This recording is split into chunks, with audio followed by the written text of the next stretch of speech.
Yeah, it is slow.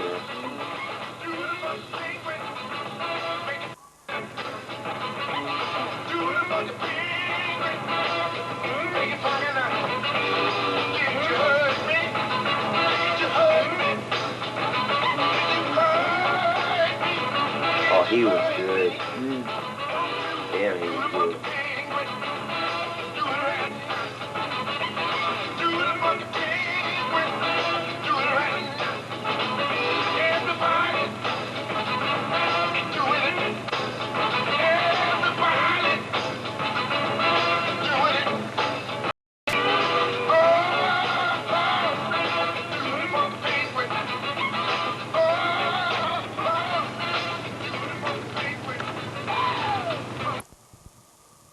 Well, here we have the C-141, which is one of the big aircraft that comes in from the US Air Force, and it can carry 9 pallets.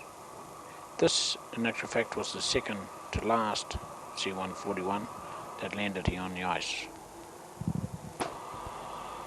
Well, we're back here with the 141 again, and here we have one of the 2 fire tenders that is always on standby whenever the aircraft land, whether it be C-141 or the C-130. Well, at the moment, we're just about ready to discharge cargo.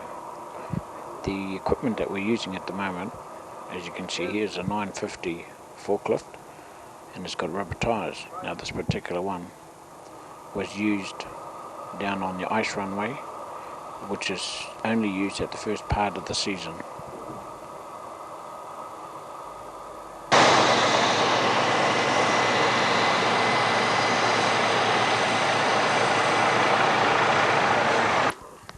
Here is the other fire tender that is also on standby with the aircraft. At the moment we have a look at the Iroquois Chopper that's just flying around overhead.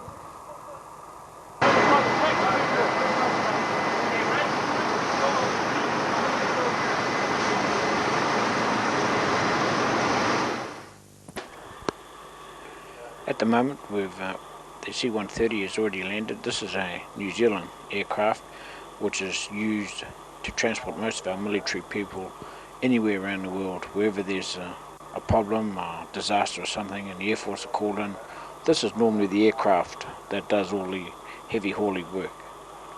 This is just one of 5 that the New Zealand Air Force have got. Doesn't sound many, 5, when we've only got one unit like VXC-6 down here, and they've got something like 7 or 8 that's down here on the ice.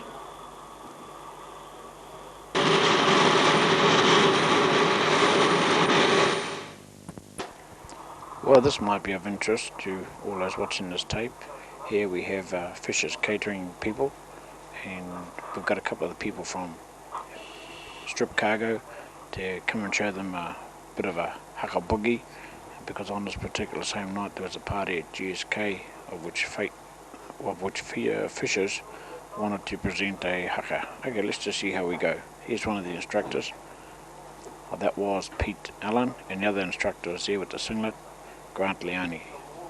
Together. Okay. If you know the words, just carry on, follow on. Go. When you start off. How we're going to start is... it'll be... The usual command to start off is this whakarongo, which means listen, so everyone's just listening in. It's whakarongo mai. And then the next word is a command for your hands, which is kiaman. And just means straight to your hips. And the next command will be tuturu, which means you just bend your knees and put your legs out wider and get into that position there.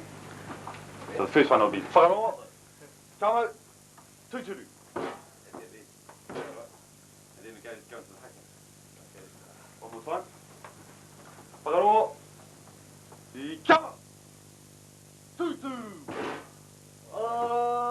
Kamate, kamate, kaora, kao.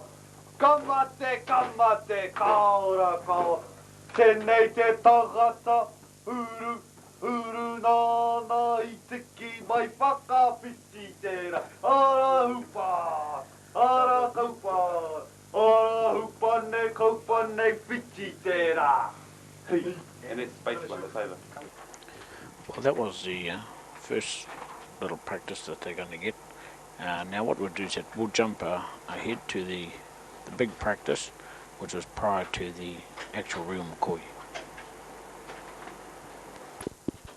Right, now we've got the group going, and we'll just see, this is the final practice, and we'll see what happens. Straight after this we'll go into the real McCoy, which happened the same time this night. Now this practice was only done an hour and a half before the real McCoy.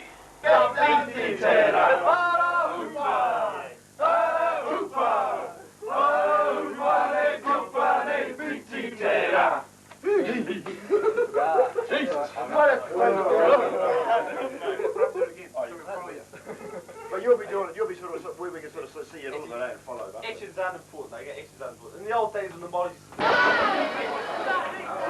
Alright, here we go. Here's the real one now, and we've now got coming up here the Fisher's Catering Haka Boogie show.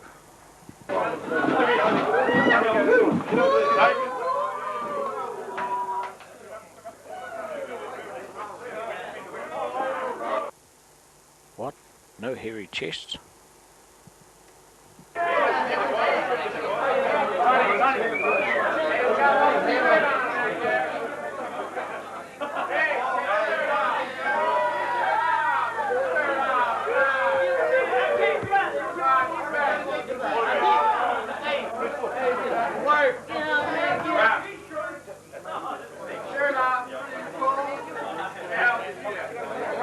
Tony, you hear him? Got to take your shirt off, Tony.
Now we'll just move on to a little bit of the animal life.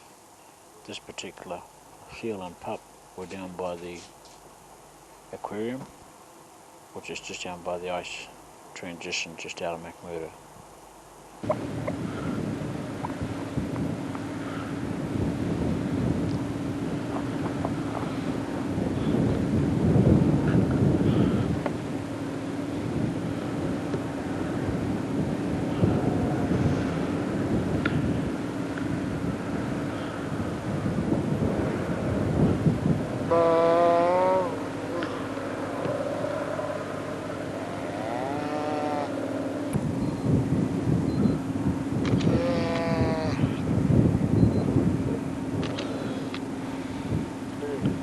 Ooh.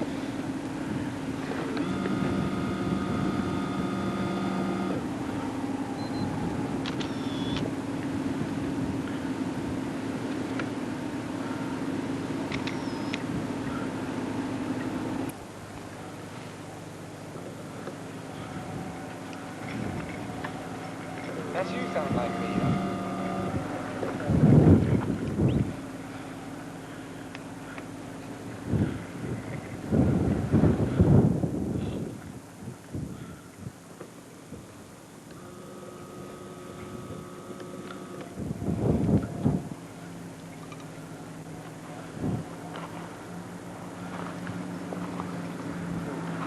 Yeah, it is.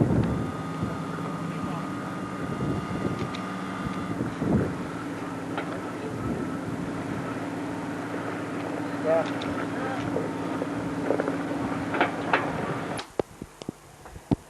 Well, this particular time of the season, it's the American Thanksgiving festivities. I suppose you could just about treat it like our Christmas back home. Here we have the Fisher's Catering setting up, or busy setting everything up.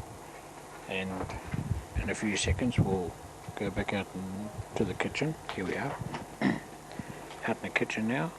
And we see the cooks, chefs, whatever they are, kitchen hands, sorting out all the meat and goodies.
Well, this was the big day for the Kiwi strip cargo handlers.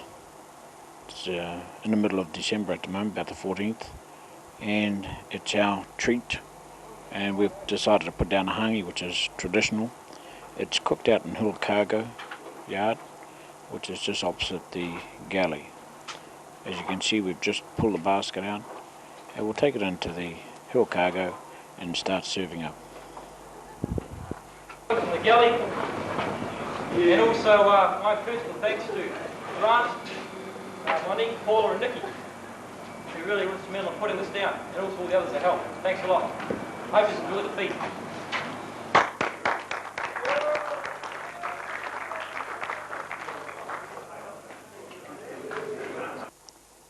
Also, what we did have here was raw fish, mussels, pork, chicken, beef, spuds, kumaras, and to top it all off, 3 kegs of Kiwi booze.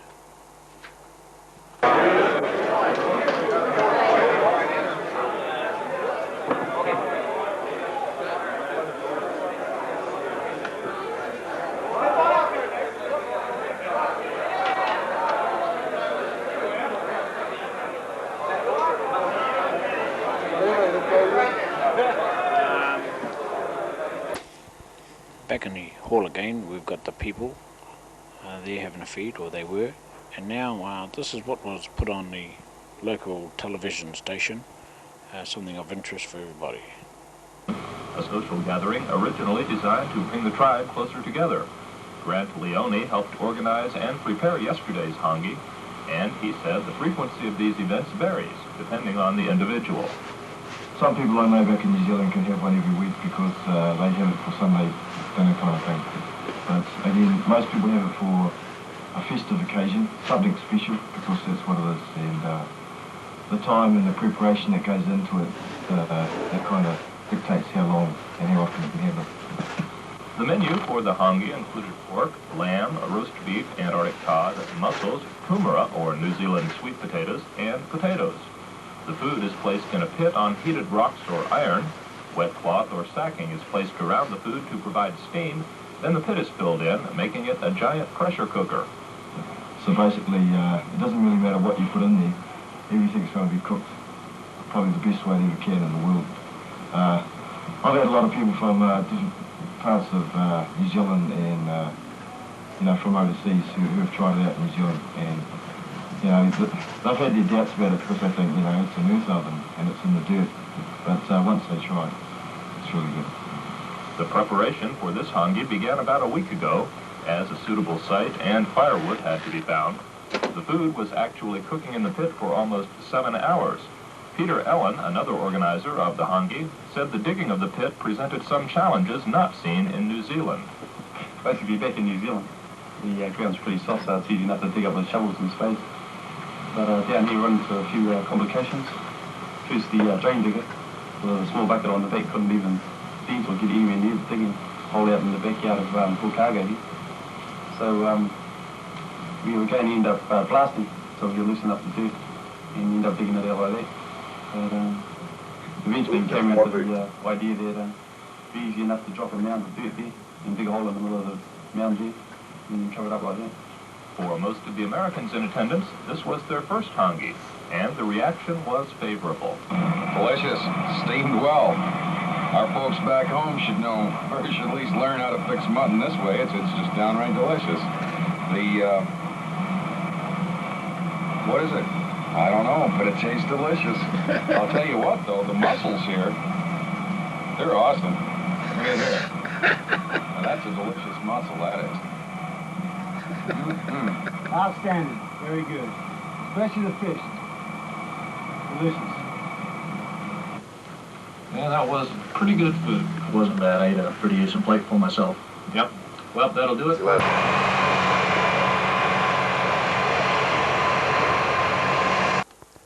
Here we have the C-130 that has just landed. This particular one has got the Governor General of New Zealand, Sir Paul Reeves, aboard.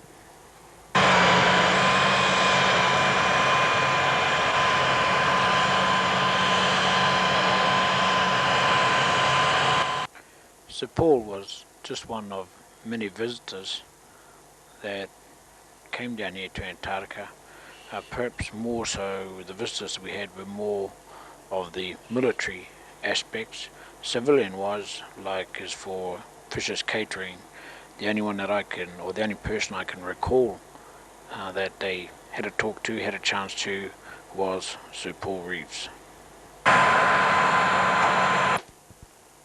All the aircraft that came in to McMurdo, whenever they stopped, they always stopped over by the refueling point, so that whilst we were unloading, they would also have the fuelies refueling the particular aircraft, regardless which one it was.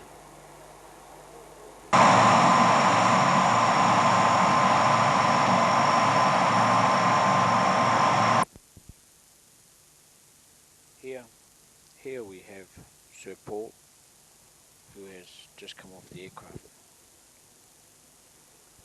and he's shaking hands. Very friendly person he is, shaking hands with everybody around him. He will be going from here over to the dog sled. Once dog sled gets on it, has a little talk with the people there, mostly Scott-based personnel. He'll then get onto the Scott-based sled and make his way cross-country over to Scott Base, where he is accommodated.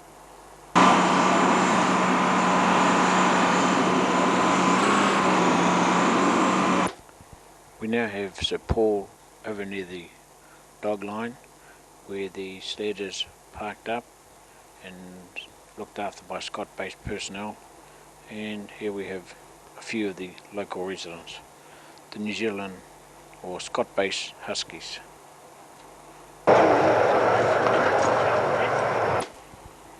And Sir Paul and his ADC, Lieutenant Tainui, about to go across country on a sled across to Scott Base.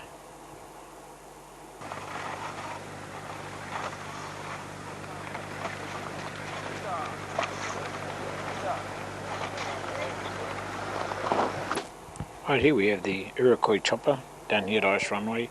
Going to go back to McMurdo with some what we call div personnel, which is high priority people.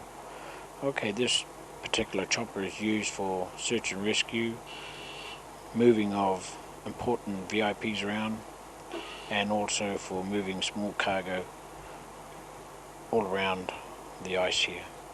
In the distance here, in the dark pieces of landmass there is McMurdo City. Here we have Mount Erebus, and the backdrop there for the chopper.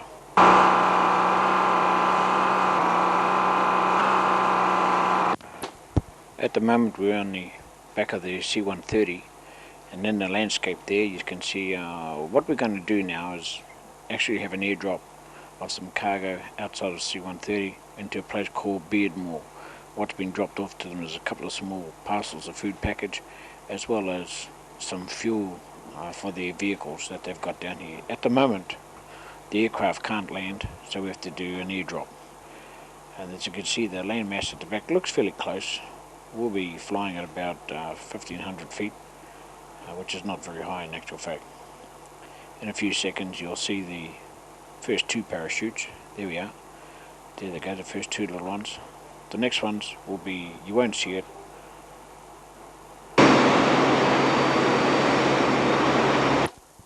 The reason why you didn't see it is because I didn't film it. I never had time to. However, we're now looking outside the aircraft through a window and looking at the landscape, letting everyone know there is some mountains and dirt here. There's tons of it, believe you me. And you can see now part of the Alps in the distance there. We're now on our way to South Pole to refuel.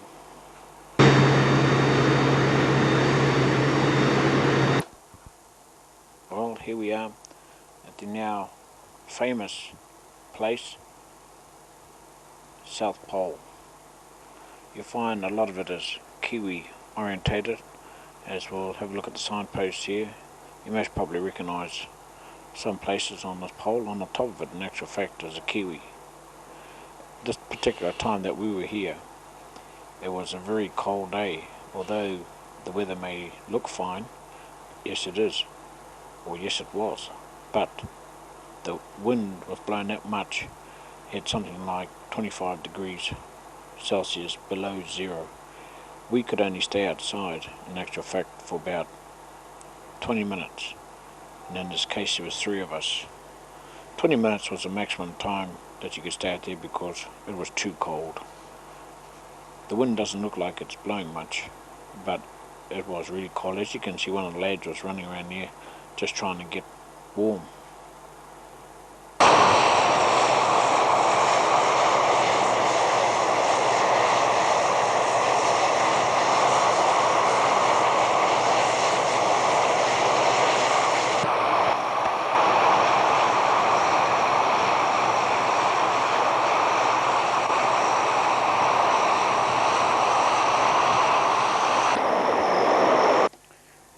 You'll find here's our aircraft here, and where the people live, in actual fact, live under this dome.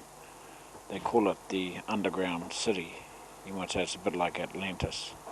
This one here though is on top of the snow, and that's where everybody lives, where all the buildings are in actual fact.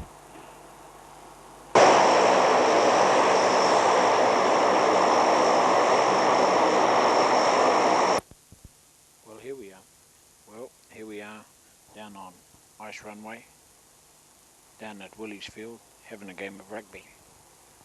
The game was played a combined team from Scott Base and Strip Cargo, making up one team representing New Zealand, and the other team was supposed to be against an American team. However, because they were so short in numbers, Fisher's Catering were called to the rescue, and out of the team of 15 that were on a paddock, there was most probably only about 3 or 4 Americans at any one time. So you could just about say it was a New Zealand versus New Zealand game. Sad to say, the Fisher's team lost, or USA team lost, 16-0.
Hi, how's things?